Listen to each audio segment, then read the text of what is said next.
Kita beralih ke informasi indikator perdagangan lainnya pemirsa, di mana nilai tukar rupiah cenderung melemah tipis di perdagangan Selasa dan masih mampu bertahan di level 16.200-an per dolar Amerika Serikat. Dikutip data target hingga perdagangan Selasa siang tadi, rupiah melemah tipis di 0,04% di level 16.271 per dolar Amerika. Di mana sebelumnya nilai tukar rupiah sudah dibuka melemah tipis di 0,09% di level 16.280 per dolar Amerika Serikat.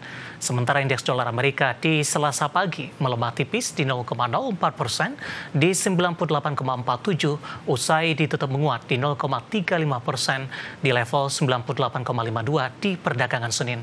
Sementara dari sisi eksternal, pasar keuangan menantikan rilis data inflasi Amerika Serikat di Juli 2025.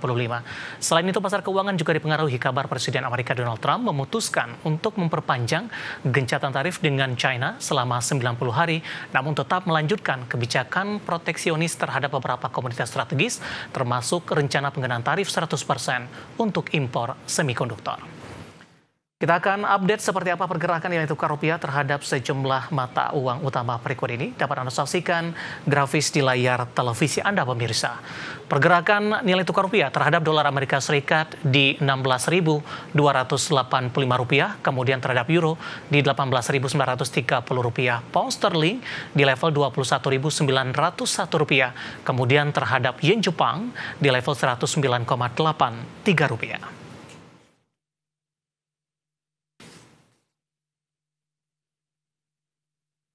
Beralih ke informasi komoditas, harga emas cenderung melemah jelang rilis data inflasi Amerika Serikat.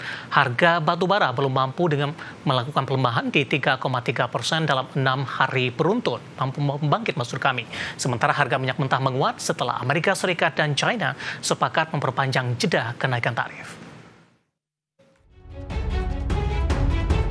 Harga emas kembali melemah jelang rilis data inflasi Amerika Serikat yang dapat memberikan indikasi prospek suku bunga The Fed. Di sisi lain, klarifikasi Presiden Amerika Donald Trump mengenai tidak adanya tarif untuk emas belum mampu mendukung harga komoditas. Di Senin, harga emas dunia anjlok 1,60% di level 3.344,15 dolar Amerika per troy ounce. Penutupan ini menjadi yang terendah sejak 31 Juli 2025. Sementara di perdagangan Selasa pagi, harga emas dunia di pasar spot menguat 0,13% di 3.348,49 dolar Amerika per troy ounce. Harga batu bara terus mengalami penurunan dalam 6 hari terakhir, meskipun ada kabar positif dari China, dikutip dari Exocial.com. Harga domestik batu bara kokas di China stabil dalam rentang seminggu terakhir, meskipun pasokan mulai menunjukkan pengetatan. Sentimen pasar mengarah pada kehati-hatian karena adanya ketegangan antara produsen kokas dan baja. Merujuk Refinitiv, harga batu bara di Senin waktu setempat ditutup di 113,55 dolar Amerika per ton, atau melemah 0,61%. Catatan ini memperpanjang pelemahan harga batu bara yang anjlok 3,3% dalam 6 hari beruntun. Harga minyak dunia naik di Selasa pagi waktu Asia setelah Amerika Serikat dan China sepakat memperpanjang jeda kenaikan tarif selama 90 hari. Hal ini meredakan kekhawatiran eskalasi perang dagang akan mengganggu ekonomi kedua negara, sekaligus menekan permintaan bahan bakar. Melansir Reuters, kontrak berjangka Brent menguat 26 sen atau 0,39% di 66,89 dolar Amerika per barrel. Sementara minyak mentah berjangka West Texas Intermediate naik 22 sen atau 0,34% ke posisi 64,18 dolar Amerika per barrel. Tidak bagi sumber ADX Channel. Dan seperti apa update terkini pergerakan harga sejumlah komoditas yang berhasil dihimpun oleh tim redaksi kami sampai dengan sore hari ini waktu Indonesia Barat. Dapat Anda saksikan grafis di layar televisi Anda pemirsa, di mana minyak WTI menguat di 0,36% di level 64,21 dolar Amerika per barrel. Kemudian nikel melemah di 0,10% di level 15.264 dolar Amerika per metrik ton. Emas juga melemah di 0,30% di level 3.394 dolar Amerika per troy ounce. Sementara CPO menguat cukup signifikan di 1,61% di level 4.400 ringgit Malaysia per tonnya.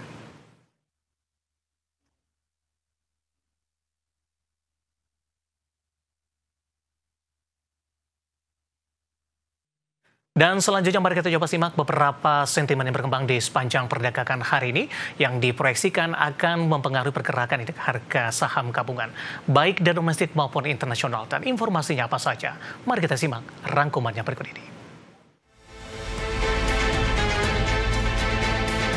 Presiden Amerika Serikat Donald Trump memperpanjang gencatan dagang dengan China selama 90 hari hingga pertengahan November dengan menunda kenaikan tarif tinggi atas barang-barang asal China hanya beberapa jam sebelum tenggat waktu habis.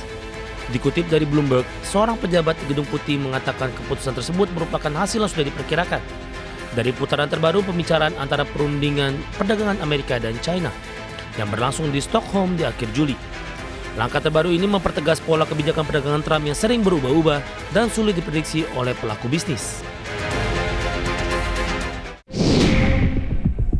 Bursa Wall Street kompak kebakaran di Senin waktu setempat karena para pelaku pasar bersiap menghadapi rilis data inflasi dan sebagian besar mengabaikan perkembangan positif terkait isu tarif. Konsensus pasar memperkirakan inflasi Juli akan mencatat kenaikan 0,2% secara bulanan dan 2,8% secara tahunan. Indeks Dow Jones Industrial Average turun 0,45% di 43.975,09. Indeks S&P 500 melemah 0,25% di 6.373,45. Sementara Nasdaq Composite terkoreksi 0,3% dan ditutup di 21.385,40. Dari Asia, data resmi pemerintah yang dirilis menunjukkan perekonomian Singapura tumbuh 4,4% year on year di kuartal 2 2025. Angka ini sedikit lebih tinggi dibandingkan estimasi awal bulan lalu di 4,3%. Secara kuartalan, ekonomi Singapura naik 1,4% di kuartal 2 2025 setelah disesuaikan secara musiman, sejalan dengan estimasi awal dan membalikkan kontraksi 0,5% di kuartal 1 2025. Singapura juga merevisi naik proyeksi pertumbuhan PDB 2025 jadi 1,5 hingga 2,5%, dari sebelumnya 0,0% hingga 2,0%. Dari dalam negeri, Gaikindo melaporkan penjualan mobil di Indonesia di Juli 2025 tercatat mencapai 60.552 unit, naik 4,8% dibandingkan bulan sebelumnya di 57.799 unit.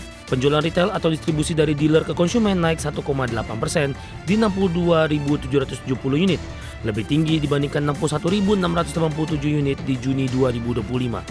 Kendati mencatat pertumbuhan secara bulanan, penjualan mobil masih turun jika dibandingkan periode yang sama tahun lalu.